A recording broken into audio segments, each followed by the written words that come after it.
So we're not hurting for these companies. And as you know, in the United States, 76% of those companies have only one employee, and that's the entrepreneur. And I would suggest many of those companies are overstaffed. Let that go. So what we really need is scale-ups, and I am not going to do any of my scale-up stuff. So those who haven't had a chance to hear me speak on that, it's all online and those kind of things. We're here to talk about deals and exchanging money and acquisitions and that kind of stuff. So I've really got 4 topics. We take maybe 15 minutes on each. I want to make sure I can pull from all of you guys on it. One little side note on that, the word or two that you need to own. I own Growth Guy, and you can tell because you just Google it anywhere in the world, and it's geo-specific. Problem is, nobody cares. I absolutely blew it. When's the last time somebody went into Google and said, I'm looking for a growth guy? Unless it was like Viagra or that's not my deal. So I screwed up. Now I know the 2 words, and we're getting about it on it. Scaling up. Scaling up is just taking off. I managed to get it from Robert Sutton out of Stanford. He used to own that on Google search. Now I've got it. My book shows up.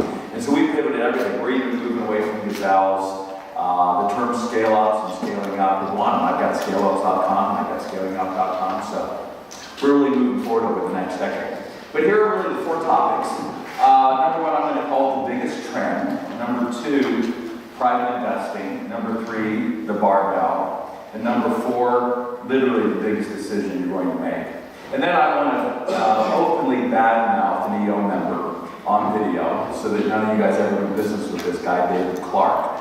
And there's a story behind all of that. And the importance of us doing our due diligence with EO members, especially when it comes to exchanging money. So, first of all, the biggest trend. It was interesting. Bill Gross out at Idea Lab said, who's invested in 100 companies and grown another 100, said, all right, I really want to look at what determined those that made it and those that didn't. That's a very important thing that hopefully my girlfriend, Deborah, who's now one of the Sharks tomorrow, and put up a chunk of change, is going to consider.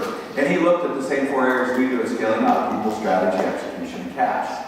And he called them slightly different things. And he wanted to discover which one of those 4 was most critical to having then resulted in huge success for his company. So what he found is 2 very interesting results.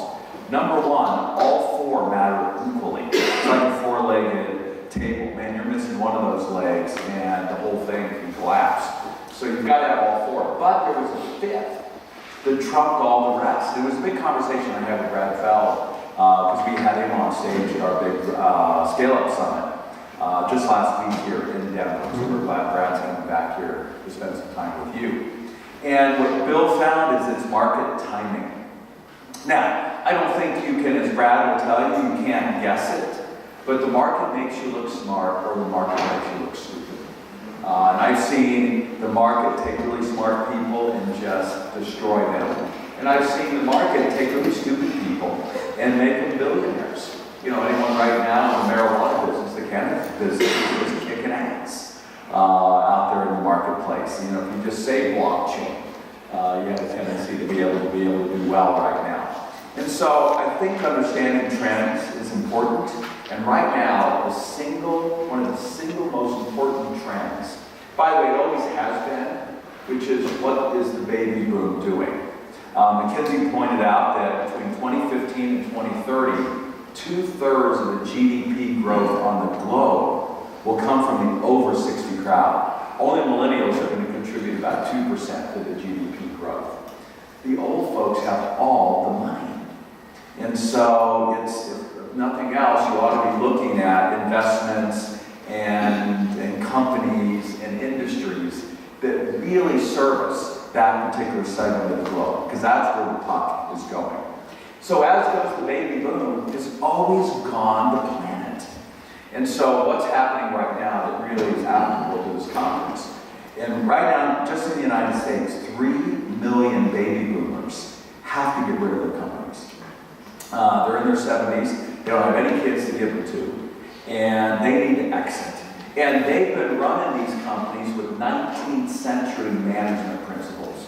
And so you've got a chance, and the college students I've been talking to, I would not start a company today at all, because to get from 0 to 1 is really hard.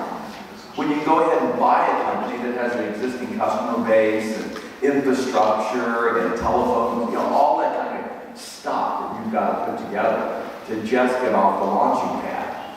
And so, to me, that is the most significant trend. And he was going to be here, but some other stuff came up. His partner on the M&A side is going to be here, Chad. John and I partnered up. He's now running our global coaching organization. For those of you who met John, as a team member, like to go over to the Burley Designs, the whole story, utilize our tools extensively to basically acquire 24 call centers in the United States.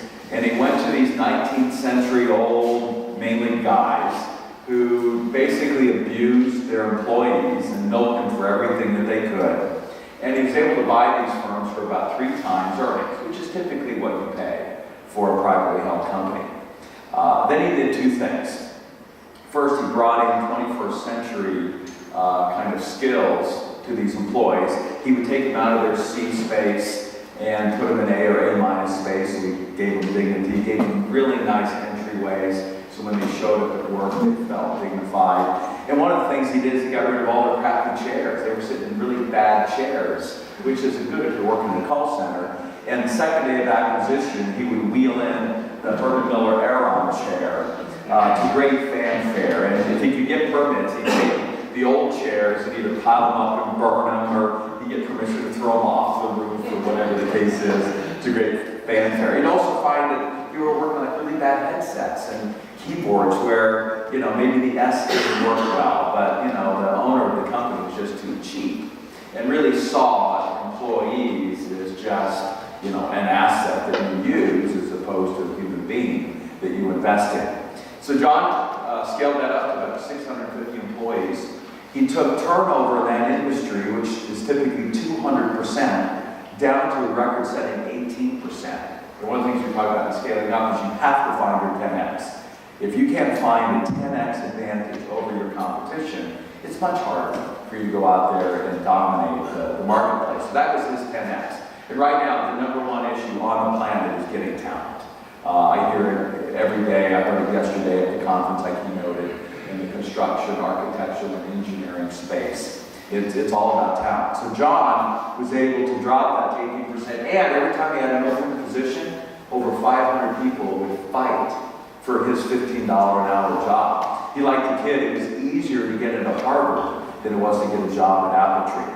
And then he did the second thing. We're very clear that the difference between a good and great privately held company is 3 to 5 times industry average profitability. That is the simple key performance indicator. And I don't care how fast you're growing, that's not, and I use that excuse when I was scaling on these outs. I went from $500,000 to $1 million to $2 million to $4 million, getting ready to do $8 million. I'm going to be an 500 company, and then boom, 9/11 hit. And I was losing money. That's what we did in the late 90s, right? That was a cool thing, was to raise money privately and lose it because that's what you're supposed to do. And then I got religion. And I said, look, growth is not a reason to sacrifice profitability. Maybe Amazon is the outlier kind of thing, but they had a beautiful cash model, which we can come back and talk about. And so I don't let any entrepreneurs off the hook. If you're not generating 3 to 5 times industry average profitability, you haven't nailed strategy. And I think it's stupid to work all of these hours and not make software-like margins. And so John in the call center business, scaling up 24 centers around the United States in 6 years, he took the profitability of an industry that averages 4% and drove that to 21.8%, which is slightly better than Apple's profitability in 2017. And his gross margins were 67%.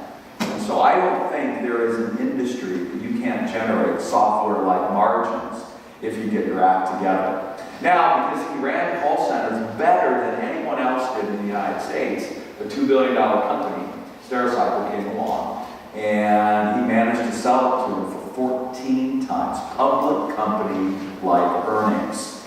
And so just do the math.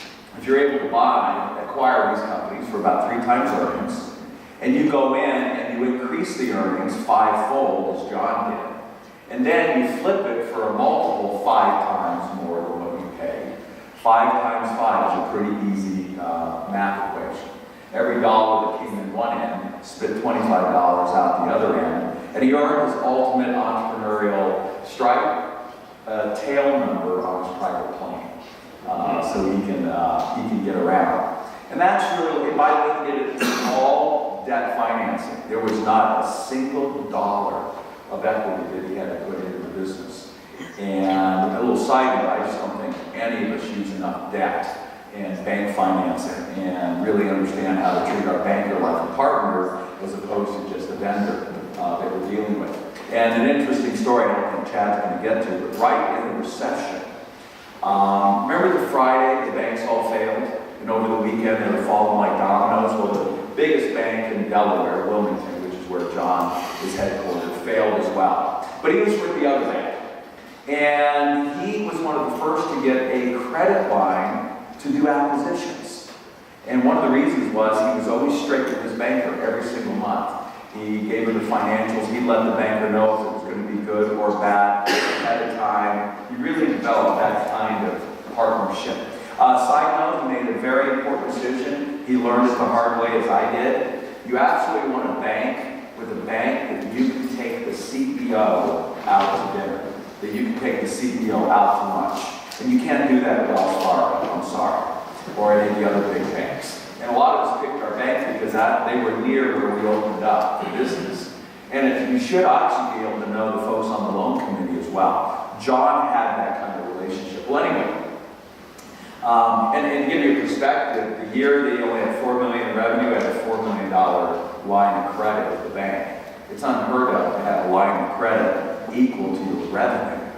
But that was the kind of relationship we had. So he scaled this whole thing with bank debt. He's got a line of credit to do the acquisitions. And then he gets the phone call on Friday. John, we need to come in and see you on Monday. And he calls the CFO and he goes, well, I guess the game's over. They're going to come in and they want to pull our line and that's it. And so they normally kind of showed up casually. 4 of them showed up in the suits Monday morning. And John brings them into his conference room. They said, look, John, we have 3 commercial customers that we trust. And you're number 1 on the list. And look, banks have got to get loans. And things are a mess. And he said, look, what I need you to do is we want to double your line of acquisition credit. We're not going to charge you any additional fees to do it. And we need you to get out and acquire companies. Now, when the recession hit, what do you think happens to the price of companies? They drop. And so, it's the perfect storm. He's got access to massive amounts of cash. And he's able to, and he did 6 acquisitions of the 24 that year that the whole economy globally crashed. And so the lesson is, and it was one that Jim Collins identified in Great by Choice. How many of you guys read Great by Choice? Because that is Jim Collins' best book. Forget Good to Great and Build to Last and all of that stuff. Those were the Fortune 500. Great by Choice was written for us. And it was really, what does it take to go from startup to scale up? And one of the things he discovered is those companies that scaled successfully had access to 3 to 10 times their competition's cash. So they either had it on reserve, and Bill Gates' rule day 1 was always have a year's worth of operating expense in the bank. So if you didn't have a day worth of revenue, you didn't miss payroll. And when I almost lost the company in 2001, we lost $1 million in about 12 weeks, right after 9/11. Plus I was already razor edge thin on profitability, because that's what you do when you're scaling up. I was in trouble. And in 2002, I got religion. And we've always had a year's worth of operating cash in the bank. So if we don't have a day's worth of of revenue, I can still make payroll for an entire year. And I got to tell you, it ages you so much slower if you've got massive amounts of cash or access to, and you sleep so much better at night. And so, the first message here is, in terms of deal and experience, this is the time to go out and go on a massive acquisition binge. and to roll up your particular industry, to pick the word or two that you want to own, the niche that you want to focus on with your particular business or industry, and then get all these players bought out. It's going to be the cheapest way for you to be able to scale. And then get our practices in place, and let's get focused on that profitability improvement by a factor of 4 or 5. So, who's doing that right now? Who's on that acquisition? So are you guys doing presentations later? I don't want to steal any of the thunder. You guys going to share some of that acquisition stories? Are you going to have a chance to do that? I'm pitching it. Well, you're pitching, but share a little bit about what you're up to. Guys, just give so that we can bug you today a little bit.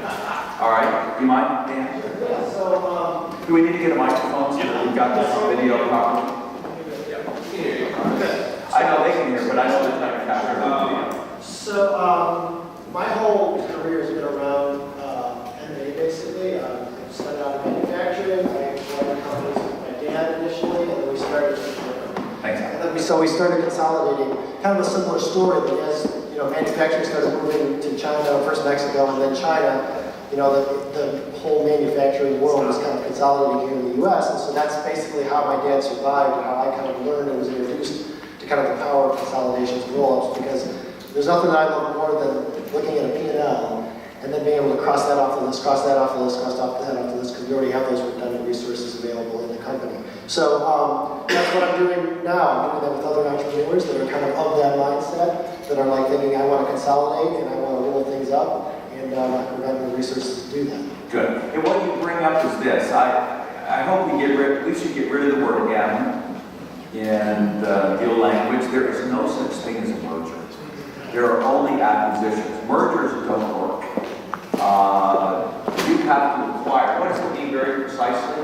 The only way acquisitions work, the way John was able to do 24 buy-side acquisitions, is you have to acquire, which means your culture has to go in and, like the board, crush the culture that was created by the old leadership and assimilate them again like the board and make them yours. And John had a very precise process that was mapped out over 6 months, started precisely Monday morning when the acquisition was announced to the employees. One of those meetings that everybody had a clean slate, because everyone's so fearful when they've been acquired. You walk in and say, look, I don't know what was on your previous history of the HR records, but all of you are A students until you prove otherwise moving forward. He had a whole set of practices in what they did day 2 and the use of video, and so that they could very quickly get their culture embedded within that acquisition so they can make those acquisitions work. So I don't know if anyone agrees with me or not, but we should get rid of the term merger and there's only acquisition. Your story a little bit? Yeah, where's that? The microphone? Yep. Sure. Let's just keep it up here. So, yeah, similar to Dan, last 20 years have been acquiring internet businesses. Mostly I've done quite a few offline deals for an internet business back in 1999. And that's when I had that realization that you can acquire cash flow, essentially. And since then have built what I'm going to be talking about this afternoon, which is a business buying machine. So typically we buy anywhere from 2 to 4 businesses a month. And just, what that looks like to be in the business of buying businesses. So we'll dive into the details this afternoon. That's awesome. That's awesome. Cool. Any questions around this acquisition? I'm doing this massive trade. Yes. Well, that's what you're doing. Yeah.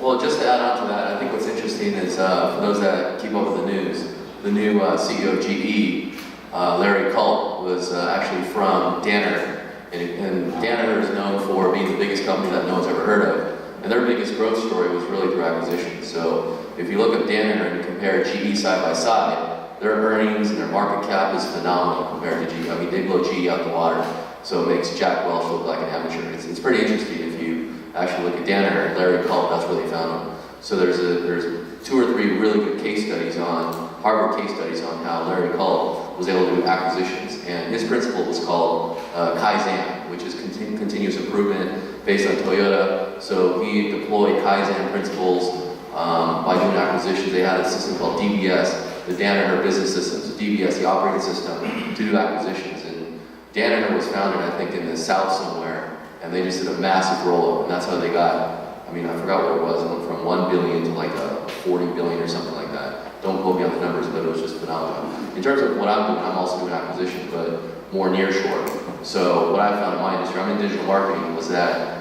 there's been a backlash around outsourcing to India because so much has been lost in translation in terms of the outsourcing work and hey, when you're sleeping, we're working and vice versa, but it takes almost 2 to 5 times the amount of effort to correct problems.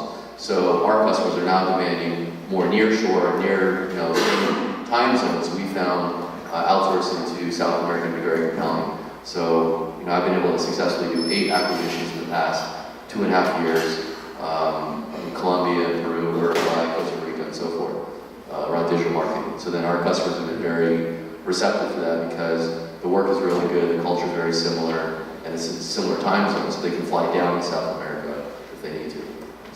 So let me add to that a couple of ideas. So Danaher was founded by the Rails brothers out of Washington, D.C. They split the company into 2, so it's now 2 public companies. Combined market cap, I checked a couple of weeks ago, it's about $84 billion. They have outperformed the market better than Warren Buffett over the last 20 years. Which is spectacular. And what DBS is really 2 things. And we talk about it. The 2 things that make companies work is people and process. And so if you ask Brad and Jeff Smart, the top grading gurus, what is the #1 company in the world utilizing top grading? It is Danaher. So the first thing they do is when they get ready to do an acquisition, they top grade every single employee so they know what they're getting and who they need to change out day 1. And by the way, John Rapp was the same way. John wouldn't bring a single call center rep in without putting them through the top grading methodology or process to make sure that you got the right talent. Because man, you get the right talent, your life's easy. You get the wrong talent, your life is miserable. And they use top grading to decide who to promote. The second thing is, if you ask, to your point, the Lean Institute out of Cambridge, Massachusetts, what's the #1 company in the world practicing the Toyota Lean methodology? They'll tell you Toyota, but #2 is Danaher. And so what Danaher does is they acquire for 3 times earnings, just like John did. They make sure they get the people right, and then they get the process right. And in doing that, they have a tendency to pop profitability, generally on average by a factor of 4, somewhere between that 3 and 5.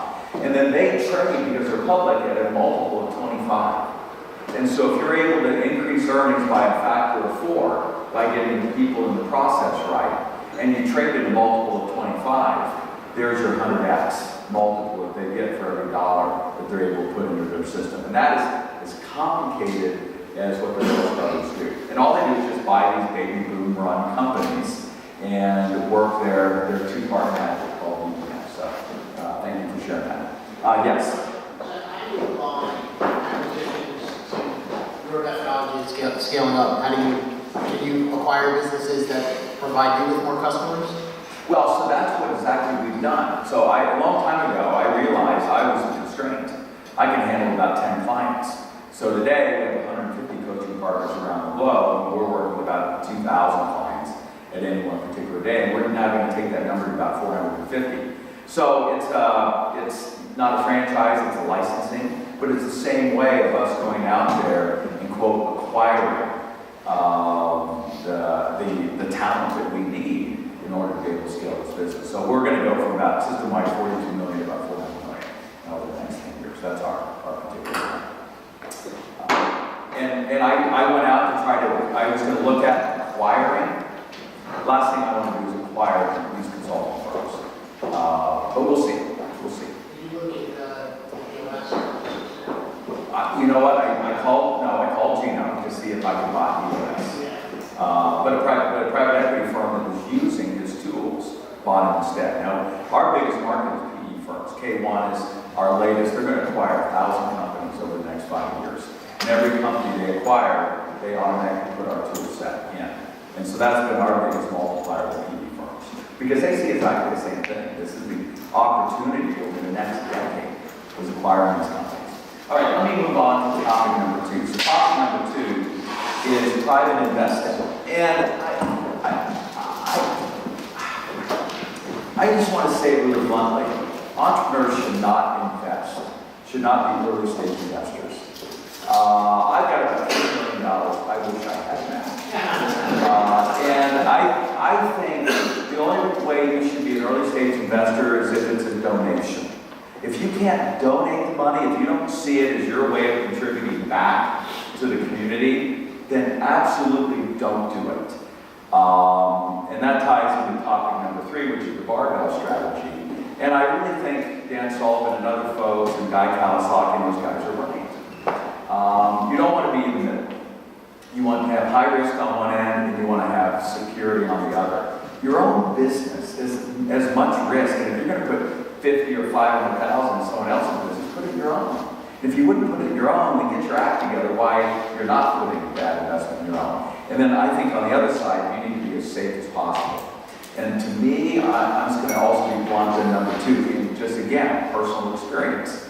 The entrepreneurs that I see get stinking rich, take cash flow, first of all, get their own business act together, and get the 3 to 5 times industry average profitability. So this thing's throwing off cash, and then you stick it in real estate. Because real estate's downside is protected. And so, one of the founding board members of MyEO is Brett Kingston. So Brett's original company, he was the big guru in the fiber optic display business. So he did the fiber optic light show for Disney and their parade and the fiber optic signs you saw in Times Square, and that was the technology, the big Coke sign and all that stuff. And he took that company public, a company called Supervision, out of Orlando. And he then took a bunch of chips off the table. And he was very wise. And most of us do the same thing. What's the first piece of real estate that we invest in? No. By the way, I absolutely agree with Robert Kiyosaki. Your home is not an asset. An asset's defined as that, and I'll make a little side note. So when I lost all this money, and I'm nearly broke again, our chapter decided, the Abernathy brothers, who many of you know, moved to Puerto Rico to take advantage of that whole tax advantage that we have in the United States. They're very good friends with Guy Kawasaki. I mean, with Robert Kiyosaki. Now, I always thought his Rich Dad Poor Dad book was just one of these self-help, get-rich-quick schemes. So I never bothered to pay attention to it. But we're going to bring him into our EO chapter there in the fall of 2001. And so I thought, hey, I need to read the guy's book out of respect. And I was blown away how good it was. And he came in, and the thing he shared is he'd just come out with this thing called the cash flow game. And so we buy the children's version, do not buy the adult version. But the children's version is still like $250. But we bought it, and MyEO Forum, we took it on our retreat 2 years in a row, and we played it for hours. And it transformed all of our thinking so that we would actually have wealth, aside from our businesses. Because the real issue with EO members is all your wealth's trapped in your company. And you don't really have anything for retirement. And I would really like to initiate what I call the 2020 plan for every EO member. And that is come in at $1 million, get your business to $3 million as quick as you can, netting $1 million. I really think if you run a $3 to $5 million business right, you're netting $1 million after taxes. You got 600 grand. You figure out how to live on 20 grand a month, and you put aside 20 grand a month. If you put $250,000 away every year, then in 10 years, you've got what used to be what it required to be a millionaire, which is 5 or 6 million, or stay in there 20 years, and you've got up to the kind of numbers that at least you can survive on if everything blows up. And I started on that plan in 2002. But Guy Kawasaki, among other things, said your home is not an asset. An asset is very clearly defined. It's only an asset if it nets you money monthly. If it costs you a penny, it's a liability. If it makes you a penny, it's an asset. And once you get that clear in your head, then you begin to make much better investment decisions. So we rented our place for years in Barcelona, plus the rent value ratio was only 2%, so it was stupid to own anything in Barcelona. But we owned our property up the coast that we could rent out when we weren't using it, and so it generated this money. That's an asset. Your home is a liability. But what is the first piece of real estate that most entrepreneurs get? Their business, right? We all set up a separate corporation that holds the building, as I did in Gazelles. And then your operating company pays your rent. And that's how Brett got started. So he bought the building, he had his manufacturing plant and distribution company in it. And then when he sold the company, he held on to the real estate, and that company continued to pay him rent. And then he went out and took his funds and bought industrial buildings in Orlando. Today, he's the largest private owner, 1.2 million square feet of industrial real estate. And all he does is clip his coupons. And he's been riding up the valuation, just sold off one of his buildings so he can build his dream place here in Colorado. And take some chips off the plate. But when I looked at Singapore, the 50 wealthiest people in Singapore, they all had the same story. They had underlying operating businesses, and then what did they pivot to? Real estate. And so, any guys want to, so first, I just would not be a private investor. Why do entrepreneurs suck at investing? Why do we suck as private investors? We're optimists. We're optimists. And we believe the story, and we get sucked in by the passion, and we're so excited. Now, Brad Phelps, that's very important. I don't want to take away his thunder, but absolutely don't invest based on the passion of the entrepreneur. Base it on the obsession of the entrepreneur. Brad's learned to look for obsession versus passion. He'll get into that hopefully when he's here for the conference. But we suck at it. Now I'm excited. Deborah, my girlfriend's coming on the Shark Tank. She's a mortgage broker. She goes in with a negative attitude day one, and she knows the numbers, and she'll look at it a lot. And she said, "Hey, honey, I'll make eye contact with you, and you give me a sign if you think it's good or bad." I said, "No. If I say do it, don't. If I say don't do it, that's probably a good deal. If nothing else, go the opposite way that I have." And the problem is, as early stage investors, we get crushed. The professionals come along later on, and the only way we make is if that company really, really takes off fast.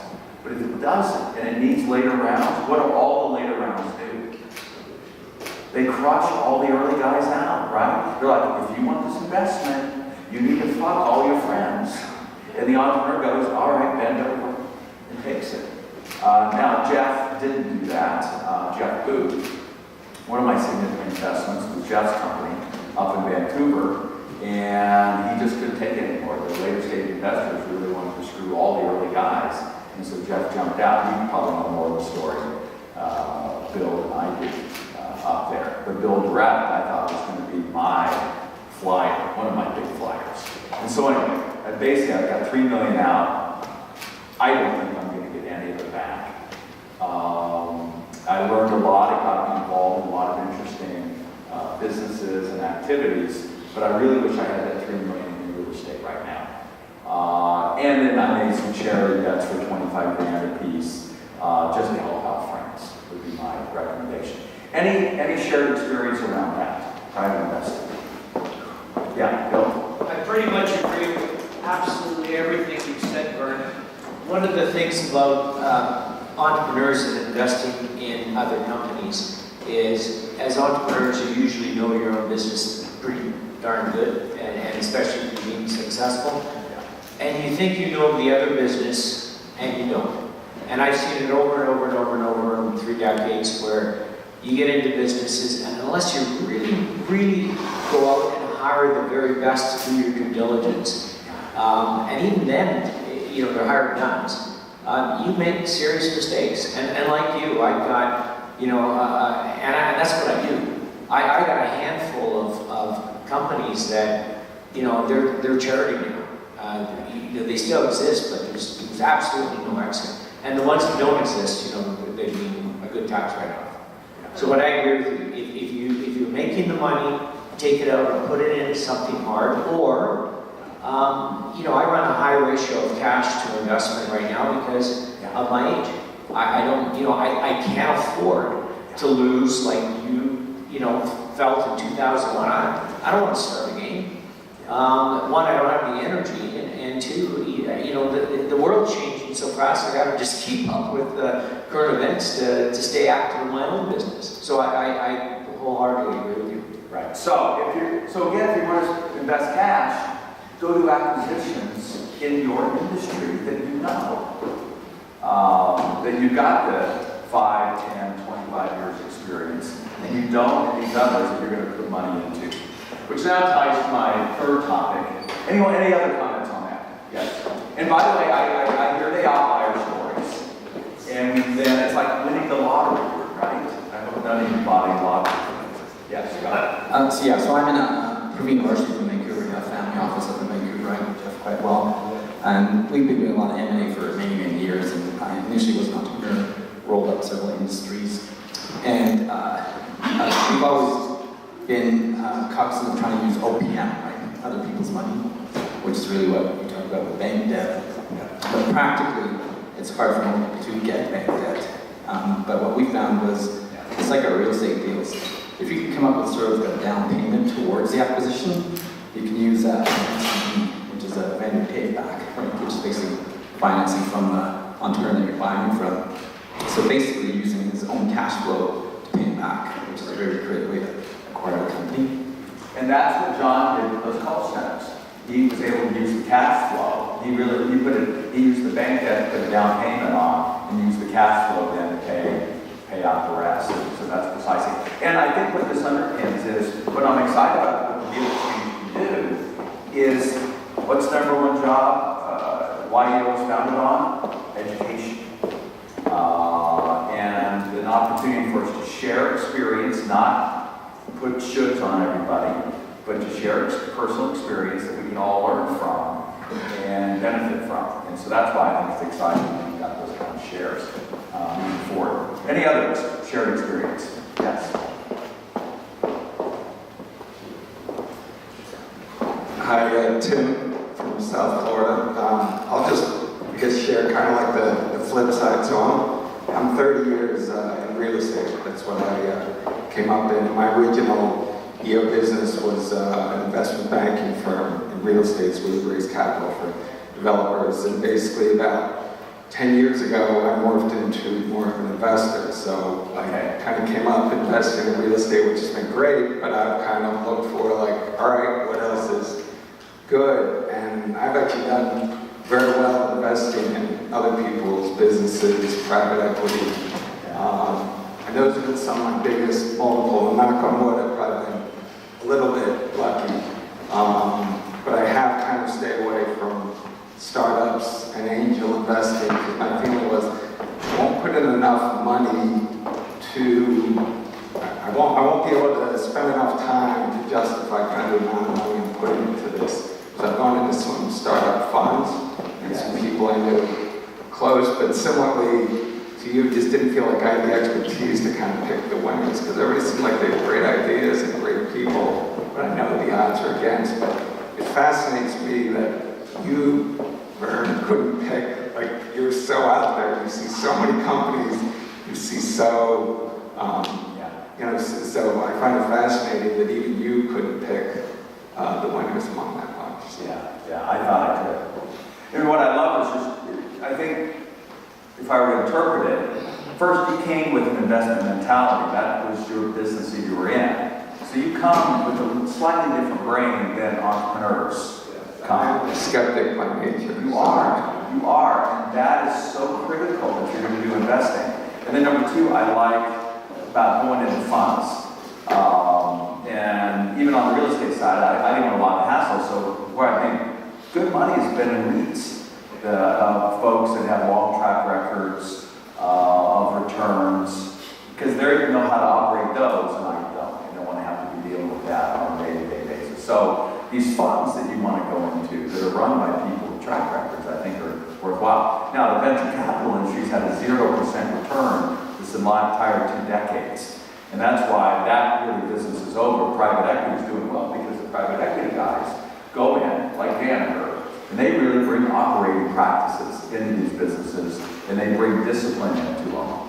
And that's why they're able to pop the earnings and therefore get the multiples as they move forward. So, one other hand back there.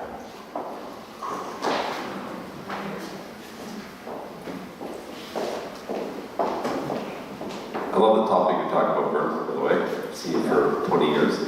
I do think that there's a couple of comments. So one is that, private companies, I think you're defining them as young early stage companies, but not all companies are like that. If you look at family offices, multi-generational wealth, they typically will have about 30% in private equity.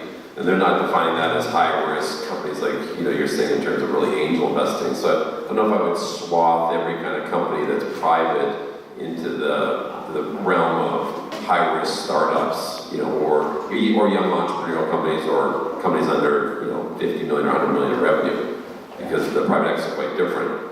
So that's one comment. The second is in family offices, and if you think about them as kind of almost pension style, institutional style investing, Yale Endowment Fund, would be probably the best example of long-term investing. They typically will have 30% in this private equity venture capital area.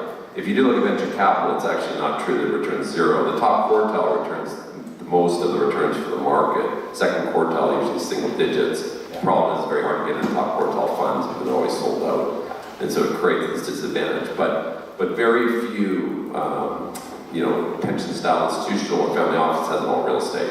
There's still a lot of risk area being too concentrated in that. You're just in your business in a real estate. I'm not saying that you've obviously done tremendously well, but that wouldn't be a very well risk-adjusted portfolio for most people, having just those two asset classes. And it needs kind of a combination of absolute return products and obviously private equity and kind of balance a little bit more. But Well, to go back to that, so most of the family offices have real professionals leading them. And they bring an investment mentality, not an entrepreneurial mentality. I want to be clear what I said. Entrepreneurs should invest in early stage companies. I want to just be very precise about that, because that's what we get hit up on all the time from our friends and even within EO and the like. And it's interesting, Mike, we reached out to Bill to invite him to the Shark Tank tomorrow. What did Bill say? Did you read the email when he was back? Well, we had Bill Flagsman, you guys probably know him. His specialty is in providing liquidity to some early stage guys. He came out and said, I'm not an angel guy, this isn't my deal. He was prepared to come down here and said, you know what, I'm out. Yeah, I'm all later stage. Because the early stage guys get crushed. That's all I want to say, is we normally just have enough money to go in the early stage, not the later stages of the millions. And those guys crush the early guys. That's the point I'm trying to make here on that. Let me go to the one comment on real estate. As you guys know, it's obvious, but if you buy it right, then you're fine. And generally, my goal is half price. So whatever was the price, if you can buy it for half, then you're going to make a lot of money. Your downside is protected, even if we get the next great recession. And so far, I've been able to buy all the real estate I bought for half price. And normally the seller tells you, F you, get out of my face, I guess it's insulting.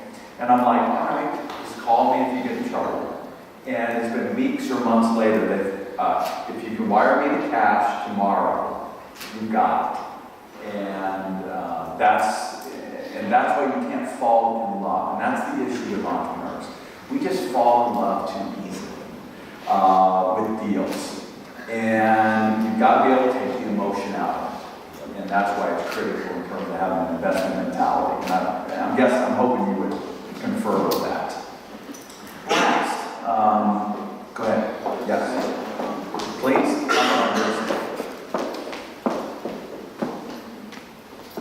So I was talking to some people last night. One of the sponsors I brought out here is called Western Wealth from Vancouver.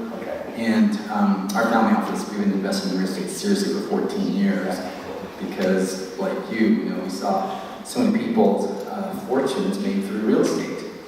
And so we were using one of our entrepreneur wealth to park into real estate. And I've learned through the process, and Tim's here. Tim, are you around? Cleary? So he's with Western Wealth. But basically, they have a model where you can refinance your equity out quickly. And so then when you get your money out tax-free, you still own the real estate with zero investment. And so the holy grail of investing is passive recurring income with zero investment and zero time. Right on. And the latest stat on longevity is people are going to be living till about 108. So if you're going to be living that much longer, everybody's going to need a source of income that much longer. So to me, cash flow real estate is mandatory for everybody. Yeah. And what you do, I hope everyone, it should be a topic here, but these opportunity zone tax law that change is going to be the biggest wealth transfer in the history of the United States. And it's the baby boomers, again, wanting to screw all the other generations because they're up to two things. They all have McMansions, and you only can take out $500,000 every 2 years through 1031 exchanges. And they're done with the 1031 exchange game. And so they created this opportunity zone, which allows them to sell their McMansions. Because by the way, what's going to hell in a handbasket? McMansions. Because everybody's moving to urban, none of the millennials want to buy homes. I mean, just look at the trends. If you've got a big home, you're stuck if you don't get out of it quick. And then the second thing is, the stock market's up massively. I mean, you just 10x your Apple stock, you 10x your Amazon stock. The new opportunity zone law allows you to take all of that gain out tax-free. And, right now, the CapEx is at, taxes are 32 plus 3.8%, depending on roughly 25%. You can save all of that tax. So what they really did is they created an equivalent of 1031 exchange for all the cap gains so they can take the money out of the McMansions and out of the stock market.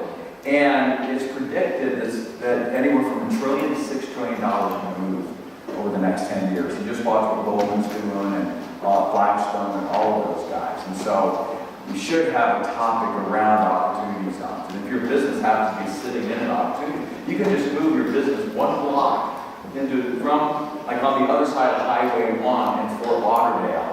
The unbelievable tax advantage that it gives you over the next 10 years is tremendous. So I hope I'm not an expert on it, but I know enough to be dangerous, but I know it's significant. Yes? So I just want to share my experience. Please. It just give me a big aha. I have been in EO for 10 years. Yes. I started 3 businesses. Yeah. I bought and sold a couple of internet businesses.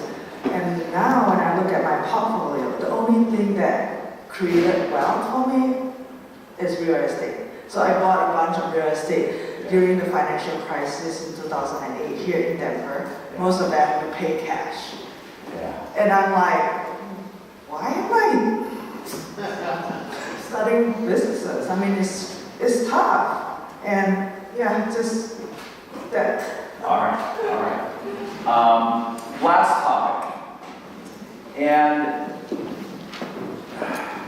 this one's really near and dear to my heart. And that is, what is the single most important decision an entrepreneur will ultimately make? Sell the business. Because the reality is, you're gonna have to get out of the business one way or the other. Something happens to you, whatever the case is. And entrepreneurs, we suck at selling our companies. Because think about it. Any of you golf? How was it the first day you golfed? Does anyone play tennis? What was it like the first day you started hitting tennis balls? It's disastrous. How many companies have you sold? And so you can then go to sell your company. You have zero experience. It's like the first day of golf is the first day of tennis. And the people buying your companies have bought 100 of them, if not 1,000 of them. And so I watch over all the decades I've been involved with the Birmingham Giantstown EMP program, of the tens of millions of dollars that you get cheated out of when you sell your company. And so I wanted to understand why. And so I found 2 professors out of Chicago. They will not allow me to say their name. They teach people how to steal companies from entrepreneurs. And it's a formula. And every one of you that's been through this, tell me the horror stories that you had exactly the same formula. And the big thing is their goal is to not let you go to auction. They want to try to, it's always the first process, they promise you a massive amount of money for your company. That's step one. Step two, they take you to dinner over the next few weeks and months, and they get you talking about what you're going to spend the money on, right? So they already got you spending it, and they've already got you in the mindset of wanting to exit the business. Then at the right moment, they ask for an exclusive, so that you will not go out and talk to anybody else. And then they say, we'll have this thing wrapped up in 90 days. Then what they do is they take you start through the due diligence process. And this is where they now drag it out for 4 months, to 5 months, to 6 months. And they begin to, and because you've taken your eye off the ball, they hope it skips a beat. And normally your business will then skip a beat. They will then use that beat, that skip a beat, at the 11th hour, 59th minute, to pound the hell out of you. And you'll end up with maybe 20, 30, 40% of what they promised you at the very beginning. Really, go get professionals to help you take the business out. But don't use the big guys. The PwCs and those folks, you have to realize that they want to get in and out of deals fast. They act like they're going to represent you, but they don't. Because they're only going to get to do how many deals for you? One. The folks that they're going to sell your business to, they're going to do massive numbers of deals with, right? And so they're going to get you 4, 5, 6, maybe 7 times earnings. They can't get you 14, 15, or Ron Luddett, who just got 24 times earnings for a security firm out of Canada. The big guys cannot get that for you, because if they get it for you, what did they just open themselves up to? Massive amounts of lawsuits and bad press and all of that, because all the guys that they just sold for 7 times earnings, if they hear that they sold the company for 14 like John got, or 24 like what Ron got, they're dead in the marketplace. And so, this is why we're big fans of STS and several of the other private boutique firms that really are there to represent you. And you've got to go find strategic buyers. You have to do the work. And you've got to create an auction among, starting with 10 firms, get it down to 3 firms, and you've got to hang in there. So, latest example, and John Radcliffe was the one who actually did the deal. Bob Burnett, I've known him for years. Bob and I were partners actually in a piece of technology called Flash Report. He built his company up in Detroit successfully, and he's getting ready to sell it. His wife's number was 15 million. Bob's number was 25 million. And he was going to go with PwC, because they did the whole thing. We're global, and we've done all these deals, and da-da-da-da-da-da-da-da. By the way, you often get sucked in too, because there are people that specialize in your industry. You're not going to get the best amount of money for your company selling it in your own industry, by the way. What you want to do is find a strategic buyer. Make a very long story short, going through the right strategic buyer process, Bob ended up getting 75 million for the company. 3x his number and 5x his wife's number. And he absolutely would have left 50 million on the table if he had not gone on the process. That's correct. And so, look, you've worked your ass off to build this company. You've got one final decision that can make or break your financial future. Don't blow it. And I see so many of you leave 5, 10, 15, 50 million on the table with that last decision. If you're not getting 12, 15, 20 times earnings instead of 3 to 5, you screwed up. And so we can talk a little bit about that. So in summary, because I want to keep us here on time, the biggest trend, now's the time, if you're going to invest, acquire. So you have control. And you're not beholden to other folks, because entrepreneurs, you are unemployable. You know that. You can't work for other people. And when you invest in all these other companies with minority shareholders, you might as well have a boss. And that is counter to who we are as human beings. And so acquisitions, and right now is the time to do it over the next decade. Number 2, if you're going to private invest in early stage, consider a private domain. not private investing. And go have some fun and do your tithing back to the marketplace and help your friends out. And just agree that you're never going to see the money ever again. And you'll be fine. You'll be fine. Number 3, practice the barbell. You've got enough risk in your own business. Be safe on the other side. And my bias, generally speaking, are things that are like land, boat docks. Just look at anything that's real estate related where there's a limited amount of it. And then make sure you buy for the right price. Be patient, don't fall in love with anything. And if you buy for half price, then you're good for the next several generations of families that you need to take care of with your wealth. And then last, the biggest decision is selling your company, and absolutely don't blow it. Come talk to me, come talk to us, and we'll get you the right people, as we did at Bob, to get the company sold. Last story, and I got to tell you, maybe it's not what we want to hear. There's been a rule among EO of not exchanging money with each other. I think it's a good rule. That's why I like it. I like the deal exchange being a place where we learn from each other's experiences. But I get it. So, long story short, I get into the wine business, which is what you do if you're in Barcelona and you're in midlife crisis. And, it's Peter Thomas, right? You got to go buy the restaurant, invest in the band, invest in the movie, whatever. Get it out of your system.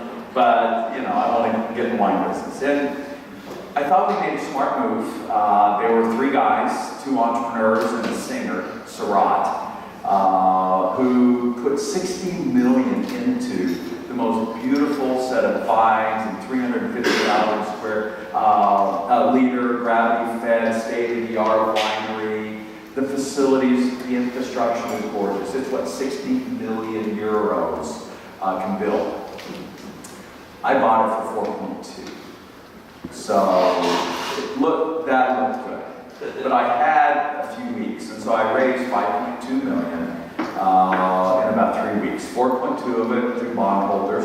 Henry McGovern being the lead bondholder, the guy who endorsed the front of my book. And I've known Henry for years. And then I put up basically the equity million. And we then brought on an EO member, David Clark.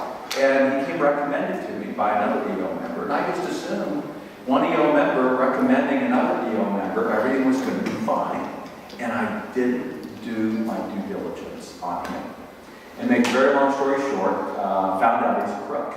We were his 7th company that he defrauded. He basically stole $1 million of equity we had and put us another $500,000 into debt, which then meant I missed my bondholder obligations, and so the bondholders had to do what they did, and they basically had to take the thing.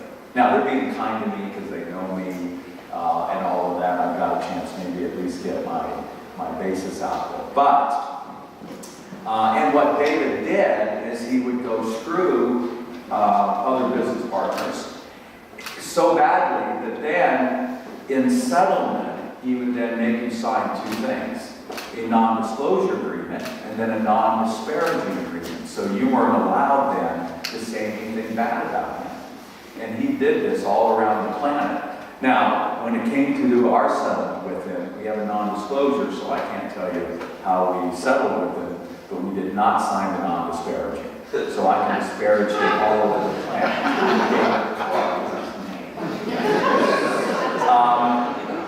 But I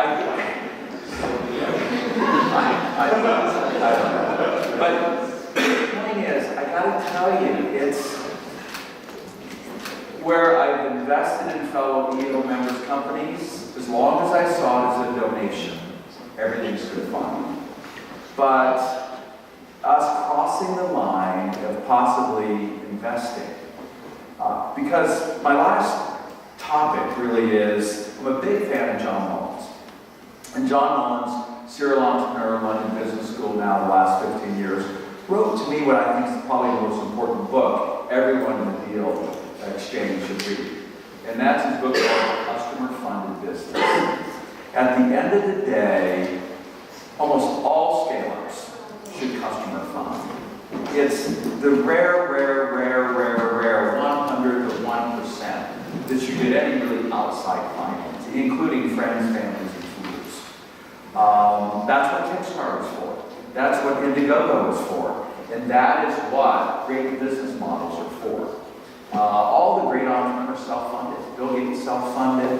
Costco, who would have thought that you would launch a business and would ask for a membership fee to have the right to come to the retail store. Last year Costco's profit was $4 billion, $3 billion after membership fees.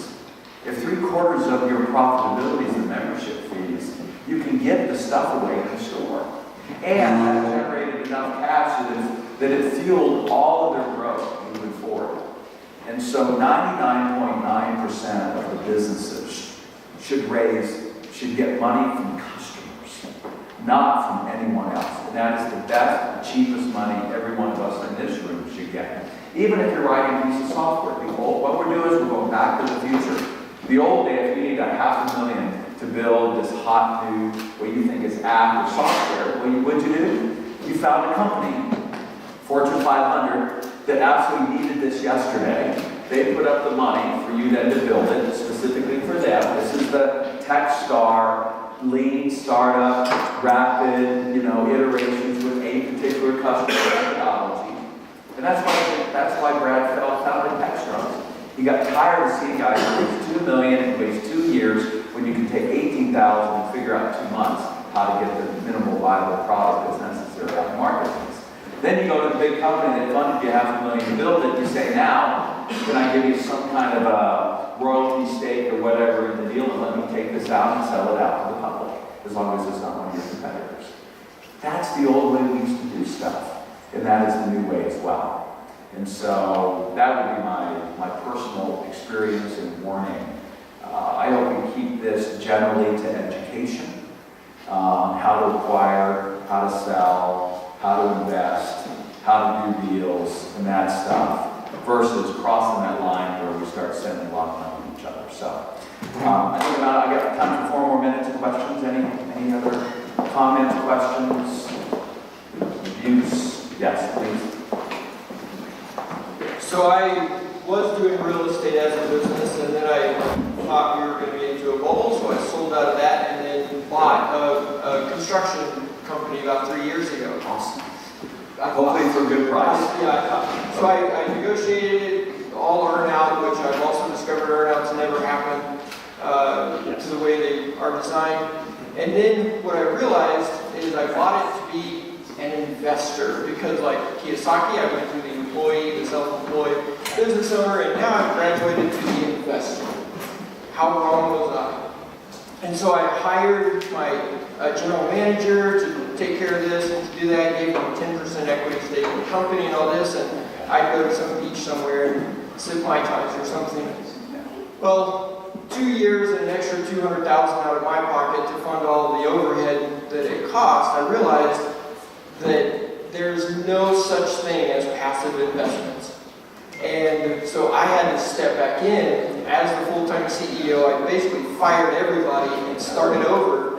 And now, thankfully, I actually am an accelerator trainer, so I live and breathe all of the scaling up stuff. And using that, the company is finally healthy enough to where I can now sell it. And so that's what we're doing. But my big aha was there's no such thing as passive investment. And nobody cares as much as the owner. So, right on. And so let me end, I got 2 minutes, with, I'll send a link that we can send out. The very first article I wrote for Fortune was called Grow Where You're Planted. And it was driven really by watching 3 people. One, Frank Carney, who co-founded Pizza Hut, sell to Pepsi, make $1 gazillion. And then he thought he had the magic touch. And so then he decided, I'm going to go do fast food Chinese, or Mexican first. That lost half his wealth. Then he said, I'm going to do fast food Chinese. That lost the other half of his wealth. This is a guy that co-founded Pizza Hut, worth $1 gazillion, now broke. Then it was Neil Walter. And Neil, one of the founding board members of MyEO, had California Closet, sold it at age 29 to Williams-Sonoma for $1 gazillion.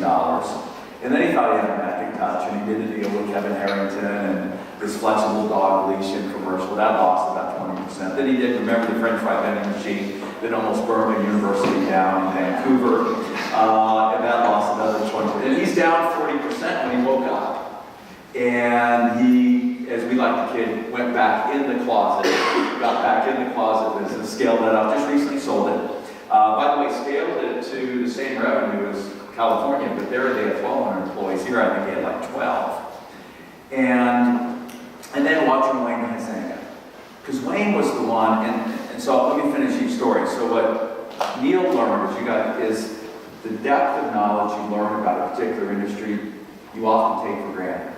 And it won't port to other businesses and industries because you don't have the depth of contacts. And that's what he learned. Frank, I called up George Native, who's always been the opening speaker at the EMP program. And I said, George, I'm getting ready to interview Frank. I've known Frank for years. He's from Wichita, which is where I went to school. But I didn't really know why did he fail so badly. And George says, well, I can tell you, and Frank then confirmed it. They're radically different business models, even though it was fast food. Fast food. Pizza, what's unique about pizza? It has the lowest food cost of any restaurant concept. And so it's like a buck. So you put all of it into marketing and everything else. What's the problem with Mexican? It has the highest food cost, particularly because of the peppers. And so it's a radically different business model that Frank didn't have the chops and understanding. And then what's the problem with the Chinese? You're competing with every local Chinese family who's got every family member working in the restaurant, including this 4-year-old coming around and serving drinks, as the Chinese restaurant is that I go to. And so it's a labor cost issue.